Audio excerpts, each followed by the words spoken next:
Bagaimana mungkin sebuah pesawat yang masih sangat layak terbang jatuh menghantam laut hanya karena sebuah bunyi peringatan error yang sebenarnya tidak berbahaya hingga mengakibatkan hilangnya 162 nyawa yang dibawanya. Apa yang sebenarnya terjadi dengan AirAsia penerbangan 8501?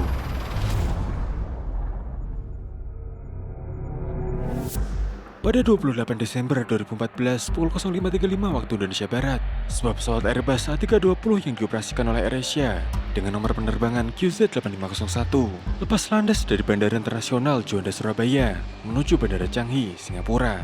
Penerbangan ini dipimpin oleh Kapten Irianto, seorang pilot veteran berumur 53 tahun yang memulai karirnya jauh pada tahun 1983 di TNI Angkatan Udara.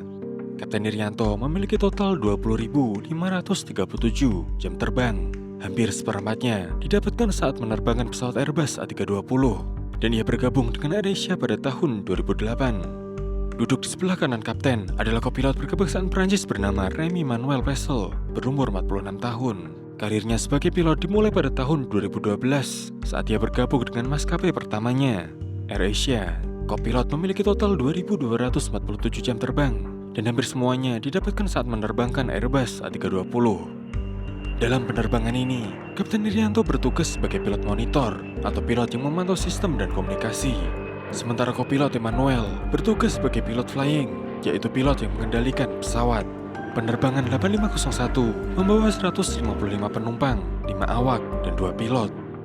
14 menit setelah lepas landas, pesawat mencapai ketinggian jelajah di 32.000 kaki atau 9,75 km di atas permukaan laut. Pada hari itu, cuaca sedang tidak bersahabat di atas Laut Jawa. Awan cumulonimbus membentang menutupi jalur penerbangan. Suhu udara di luar mencapai minus 64 derajat Celcius dan kedua pilot mengetahui akan hal ini. Kopilot yang menerbangkan pesawat meminta kapten menyalakan sistem anti-ice untuk menghindari terjadinya pembekuan saat pesawat memasuki badai.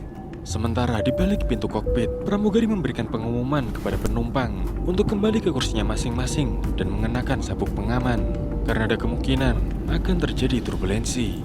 Suasana di kabin dan kokpit tenang, seperti biasanya. Hingga tiba-tiba Master Caution Light atau lampu peringatan utama yang berada di depan kapten menyala, disertai bunyi chime. Pada layar recam yang berada di antara pilot muncul sebuah pesan peringatan, Auto Flight Radar Intervalometer System, mengacu pada error yang terjadi pada perangkat RLTU atau Radar Intervalometer Unit. Radar adalah sirip vertikal pada bagian ekor yang digunakan untuk membelokkan atau mengontrol gerak kanan kiri pesawat. Dan RLTU bertugas untuk membatasi pergerakannya saat pesawat terbang dalam kecepatan tinggi. Sederhananya, radar seperti roda depan pada mobil. Jika dalam kecepatan tinggi pengemudi secara tiba-tiba membelokkan roda depan dengan ekstrim, maka mobil kemungkinan akan terguling. RLTU membatasi input pilot ke radar agar hal ini tidak terjadi. RLTU juga menjaga radar agar tidak berbelok dengan sendirinya. Saat teror terdeteksi oleh sistem pesawat, layar recam akan menampilkan pesan peringatan dan juga langkah-langkah untuk mengatasinya. Dalam hal error RLTU, ICAM menyarankan untuk mereset FAC1 dan FAC2 dengan cara menekan tombol on-off yang terletak di atas pilot. FAC atau Flight Augmentation Computer merupakan komputer yang salah satu fungsi utamanya adalah mengatur RLTU. Kapten kemudian melakukan apa yang ditampilkan oleh ICAM. Setelah mereset FAC1 dan 2, RLTU kembali normal dan bunyi chime berhenti. 3 menit kemudian, Kapten menghubungi ATC ujung pandang, meminta izin untuk menyimpang 15 mil kiri dari rute yang telah ditetapkan, dengan harapan pesawat dapat menghindari badai yang akan datang. Permintaan tersebut disetujui oleh ATC, dan kopilot mengubah arah pesawatnya ke heading 310 derajat. Setelah itu, kopilot mendiskusikan skenario darurat bersama kapten, seperti jika terjadi kegagalan mesin atau perlu melakukan pendaratan darurat. Mereka sepakat jika situasi darurat benar-benar terjadi, maka Bandara Semarang akan menjadi bandara alternatif untuk pendaratan. Namun belum selesai mereka berdiskusi, Master Caution Light kembali menyala beserta bunyi chime. Di layar recam tertulis error yang sama seperti sebelumnya. Kapten kembali mengikuti langkah ICAM, yaitu menekan tombol on-off FAC1 dan 2. Masalah kembali teratasi. 2 menit kemudian, Kapten menghubungi ATC Jakarta, meminta izin untuk menaikkan pesawat ke ketinggian 38.000 kaki, dengan maksud agar dapat terbang di atas awan badai. Namun, ATC meminta Kapten untuk standby, karena ada pesawat lain yang akan melintas pada ketinggian tersebut. Dan lagi, error yang sama kembali muncul. Sekali lagi, Kapten melakukan langkah-langkah yang ditampilkan oleh ICAM. Setelah Kapten melakukan reset FAC, ATC memberi izin kepada Kapten untuk menaikkan pesawat ke ketinggian 34.000 kaki. Namun Kapten tidak merespon. ATC kembali memanggil Kapten hingga beberapa kali, namun tetap tidak ada jawaban dari Kapten. Karena sekali lagi di dalam kokpit, Ikem menampilkan pesan error yang sama, hingga Kapten mulai merasa terganggu. Karena jelas metode riset yang disarankan oleh Ikem tidak memecahkan masalah, Kapten memutuskan untuk mereset FAC dengan cara yang berbeda. Cara yang seharusnya tidak dilakukan saat pesawat sedang mengudara. 3 hari sebelumnya, saat Kapten hendak menerbangkan pesawat yang sama dengan rute Surabaya Malaysia, error ini muncul. Teknisi yang dipanggil ke kokpit memperbaiki masalah ini dengan cara menarik circuit breaker untuk memutus aliran listrik FAC. Kapten yang saat itu menyaksikan hal ini bertanya kepada teknisi apakah dia bisa melakukan hal yang sama jika error kembali muncul. Dan teknisi menjawab bahwa pilot boleh melakukan reset selama sesuai dengan petunjuk yang muncul di Ikem. Namun Kapten justru melakukannya.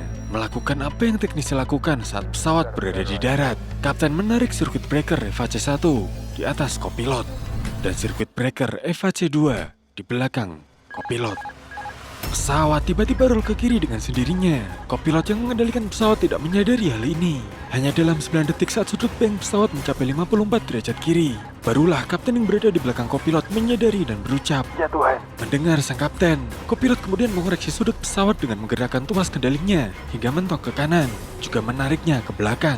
Pesawat yang semulanya miring 54 derajat kiri kembali ke sudut nol hanya dalam 30 detik. Tak hanya itu, pesawat yang awalnya di ketinggian 32.000 kaki kini naik ke ketinggian 35.000 kaki, menanjak dengan kecepatan vertikal 200 km per jam. Level. Kapten memerintahkan kopilot untuk menjaga pesawatnya agar tetap datar. Namun entah kenapa, kopilot justru kembali menggerakkan tuasnya ke kiri dan menahannya ke belakang. Pesawat kembali miring 53 derajat kiri dan terus menanjak. Pull down. Kapten memerintahkan kopilot untuk pull down. Namun, perintah pull down tidaklah ada karena tuas kendali hanya dapat digerakkan ke arah pull up atau push down. Merespon perintah Kapten, kopilot menarik tuasnya ke belakang atau pull up. Pull down. Kembali Kapten meneriakkan pull down. Dan setiap kali kopilot mendengar perintah pull down, ia semakin menarik tuasnya ke belakang. Hingga puncaknya, pesawat mencapai ketinggian 38.000 kaki dengan sudut kemiringan minus 104 derajat. Kehilangan kecepatan, pesawat kini memasuki kondisi stall. Pesawat yang mulanya adalah besi terbang, kini menjadi bongkahan yang terjun bebas tanpa arah. What is going wrong? Apa yang salah? Kopilot bertanya kepada Kapten, yang kemudian Kapten jawab dengan berkata, "Ya Tuhan." Kapten yang telah kembali ke kursinya mencoba mengeluarkan pesawat dari kondisi stall dengan cara mendorong tuasnya ke depan untuk mengarahkan hidung pesawat ke bawah. Hal ini dilakukan agar pesawat kembali mendapatkan kecepatannya. Namun dengan kopilot yang terus menahan tuasnya ke belakang dengan maksud agar pesawat kembali naik, hal yang dikehendaki oleh Kapten tidak akan terjadi. Karena saat dua tuas digerakkan secara bersamaan, sistem pesawat akan merata tengah keduanya sebagai output pergerakan pesawat. Dengan kata lain, kedua pilot sama sekali tidak memiliki kontrol atas pesawat mereka. Kapten dan kopilot terus berusaha keras mencoba menyelamatkan pesawat mereka dengan menggerakkan tuas masing-masing secara berlawanan. Pesawat semakin dekat dengan laut kehilangan ketinggian. Pull down. Kapten masih terdengar meneriakkan pull down. Hingga akhirnya pesawat menghantam laut dan menjadi serpihan. Pagi hari itu, pukul 06:20:36, 162 nyawa menghilang. Pada sore harinya, operasi SAR dimulai di bawah pimpinan Basarnas dengan fokus pencarian di area Laut Jawa, tempat terakhir koordinat pesawat terdeteksi. Setelah 2 hari berlalu, tepatnya pada tanggal 30 Desember 2014, puing-puing pesawat mulai ditemukan. Kemudian pada 12 dan 13 Januari, black box penerbangan 8501 berhasil diangkat dari dasar laut. Hingga berakhirnya pencarian pada 17 Maret 2015, 116 dari 162 jenazah korban berhasil ditemukan. Dan setahun kemudian, KNKT merilis final report ke khalayak. Apa yang sebenarnya terjadi dengan AirAsia penerbangan 8501? Pertama, penyebab munculnya pesan error Auto Flight Router Transmitter System pada Ikem adalah karena adanya retakan solder di modul elektronik pada sistem RLTU. Retakan ini membuat suplai arus listrik menjadi tidak stabil dan sistem pesawat membacanya sebagai error. Pesan error ini sebenarnya telah muncul beberapa kali dalam 3 bulan terakhir. Bahkan pesawat sempat diservis karena masalah ini. Namun teknisi yang memperbaiki tidak berhasil mengidentifikasi apa penyebab utamanya. Setelah servis dianggap selesai, pesawat kembali mengudara dengan error yang kadang masih terjadi. Kedua, beberapa saat setelah kapten menarik sirkuit breaker, kapten kembali menekannya ke dalam. FHC 1 dan 2 kembali mendapatkan aliran listrik namun tidak kembali aktif karena kapten mungkin tidak sempat atau tidak melakukan reset pada tombol on off FHC. Seperti halnya TV di rumah kalian, saat dalam kondisi hidup dan kalian mencabut steker dari stop kontak, maka TV akan mati. Namun saat kalian kembali menancapkan steker, TV tidak akan otomatis kembali hidup. Kalian harus menekan tombol powernya untuk menghidupkannya. Jika kapten berhasil melakukan ini, kemungkinan besar sistem pesawat akan kembali normal. Ketiga, setelah FHC 1 dan 2 mati, sistem kontrol pesawat berubah dari normal low ke alternate low, di mana sistem proteksi dan kontrol otomatis pesawat seperti autopilot dan autothrust mati, termasuk juga sistem RLTU. Tanpa pembatasan gerak dari RLTU, rudder pesawat bergerak 2 derajat kiri dengan sendirinya, mengakibatkan pesawat roll hingga ke sudut 45 derajat. Pada saat ini, kopilot kemungkinan sedang tidak fokus terhadap pesawatnya, melainkan hal lain. Namun kenapa setelah kopilot berhasil mengoreksi roll pesawat hingga ke 0 derajat, ia justru menggerakkan tuasnya kembali ke kiri? Sayangnya, tidak ada jawaban pasti tentang kenapa kopilot melakukannya. Kemungkinan terbesar adalah pada saat pesawat bergerak dengan sangat cepat dari sudut 54 derajat ke 0 derajat, kopilot mengalami kondisi yang disebut special disorientation. Kondisi di mana kopilot tidak dapat mengukur posisi, arah, atau gerak pesawat terhadap cakrawala secara akurat. Seperti ini, saat pesawat tiba-tiba roll ke kiri, kopilot mencoba mengoreksi sudutnya dengan cara menggerakkan tuas kendalinya hingga mentok ke kanan. Mungkin pada saat itu, kopilot merasa sudut pesawatnya menjadi roll ke kanan dan mencoba mengoreksinya kembali dengan menggerakkan tuasnya ke kiri. Namun pada kenyataannya, sudut pesawat berada di 0 derajat dan tidak roll ke kanan.